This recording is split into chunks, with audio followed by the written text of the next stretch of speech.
Right now, we run into a lot of people, and here's a young lady that is, you were living in Tahir Square, out in there, Egypt. What brings you out of here to an Occupy Oakland action? Well, I was... And first of all, what's your name? Okay, my name is Jema.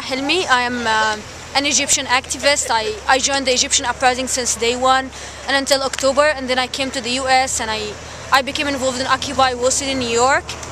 And then I was so interested in learning more about different occupations. That's why I came to Occupy Oakland and Occupy San Francisco. What's it been like? How would you compare what was going on in Egypt? Because a lot of people reference Egypt as inspiration for them. How do you see the two? Well, I guess people got a false impression about what happened in Egypt because they stopped following the Egyptian uprising right after Mubarak resigned, and I personally think that we started the revolution right after he resigned. We still have a long time of fighting and struggling back in Egypt, so it wasn't really the most successful, beautiful uprising in the entire region. But I still think that what inspired people about Egypt is the fact that ordinary and average people who have never been politically active before can do something. The amount of brutality that we've seen, especially after Mubarak left, seems to be one that's caught a lot of people by surprise. Can you talk about that?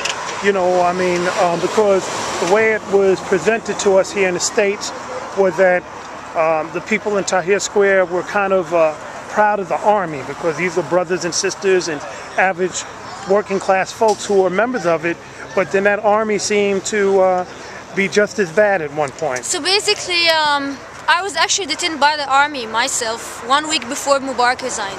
So the army wasn't on our side since the first day, but you couldn't see this on media. The US keeps supporting the Egyptian army maybe since 1979 with $1.3 billion a year. So that's why you're not gonna get to see anything against the army on the US media. But the army wasn't on our side from the beginning, and that's why they have been attacking peaceful protests since February, March, April until October, but the US media just didn't cover it. So I hear that. So where does it stand now? We just had elections. There's a concern that Islamic forces are, I hate to use that word, Islamic forces are now going to rule Egypt, I mean, if Islam rules, so what? But I mean, you tell me how you feel. What's the goal, or how's the political landscape looking? I personally am totally against having any kind of elections right now in Egypt. Basically because the system is still there.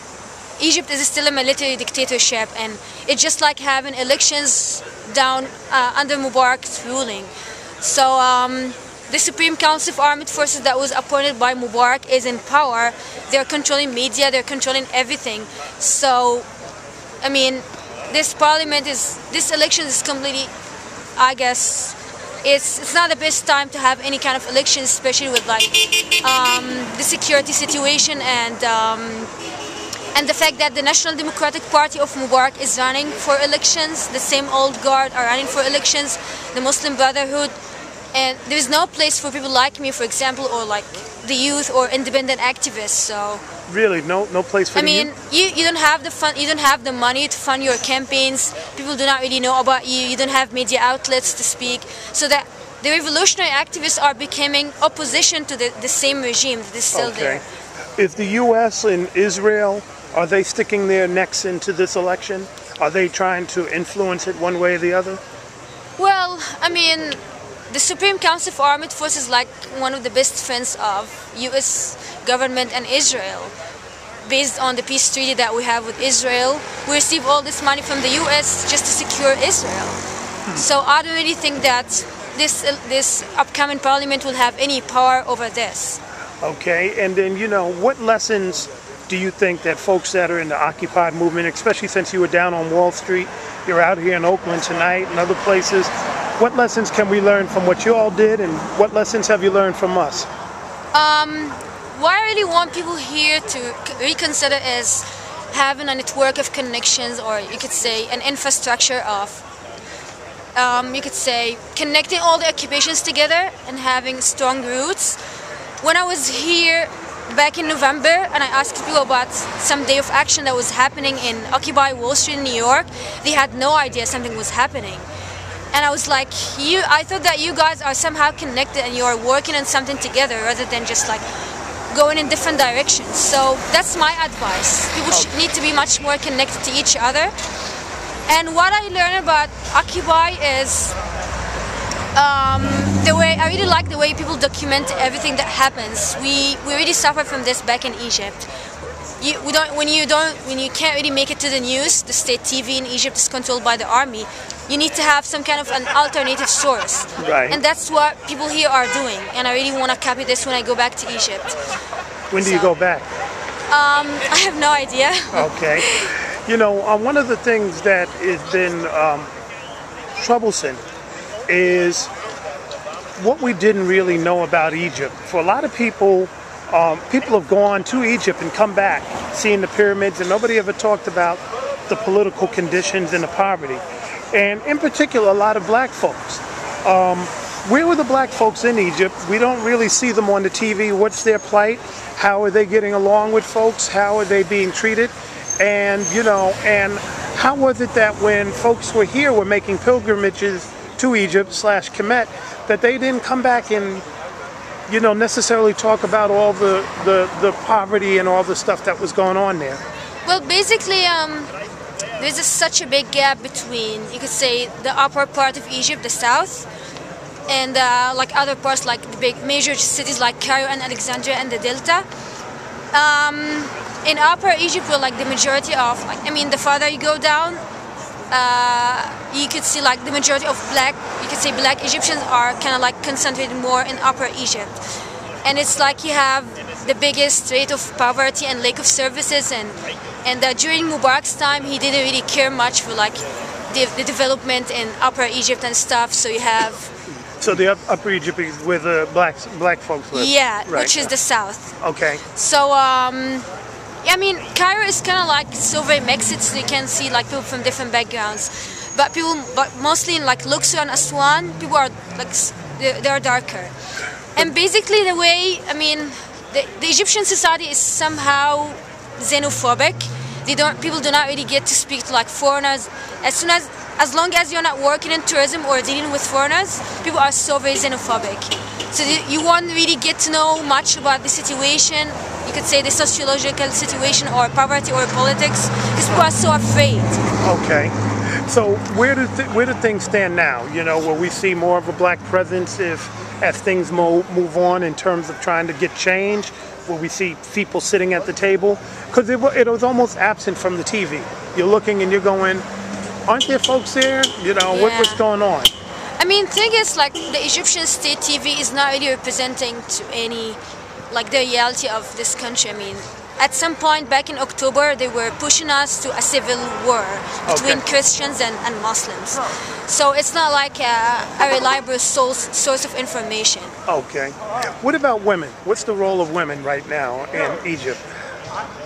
Well, I don't really like it when like people in the Western world start to kind of like address women and minority and like people of different ethnicity in a specific way or like a special way. It's like, oh, you have a special situation. All right. You are oppressed. You are suffering. When the fact is the entire system is just oppressive to everyone else. Everyone, like every faction of the society is oppressed, whether they were women or men, black or white, from Upper Egypt or North Egypt. Right. Well, I think people here ask that question because even within oppressed communities, you still have different types of oppression. So African Americans may be oppressed and then turn around and oppress women.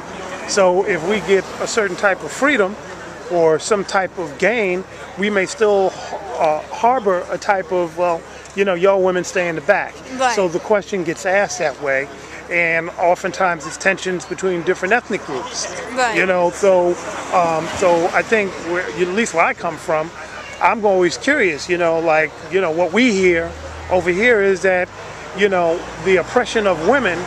There's a lot of oppression.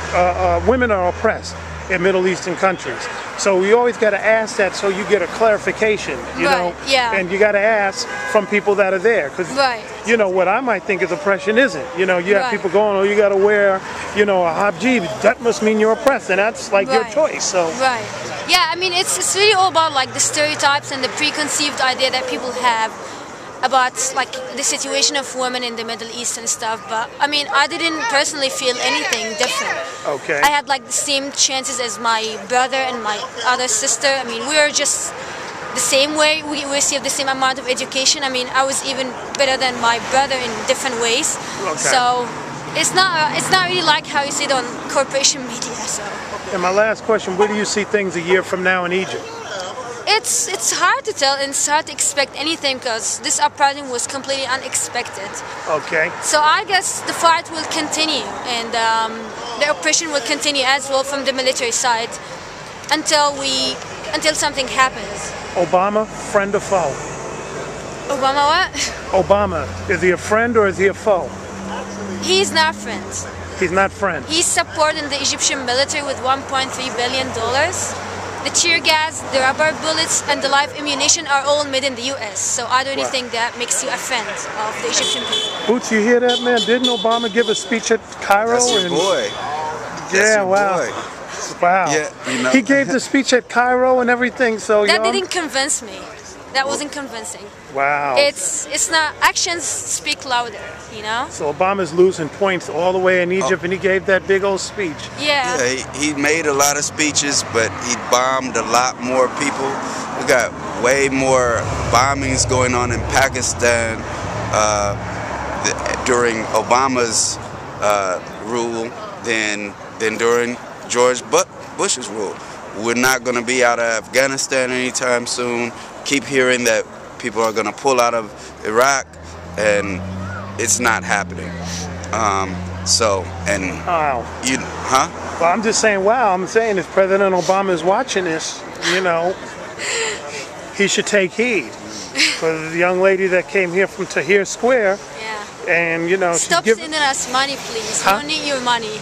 We don't really need like the $2 billion US dollars. Stop sending them Stop sending money. Oh, stop sending money. I mean, you guys need well, you know, this money we need the money here. For maybe this woman education. wouldn't have her house foreclosed on. I mean, $2 billion US dollars is big, you know. Well, that's the lesson, everybody. Stop sending money to Egypt because it goes to the military, and send it to the lady across the street so she can get in her house, and then we come full circle. Exactly. All right, well, I'm glad we clarified that because, you know, they would be telling us we have to send the money to Egypt because you all needed it. But now we know.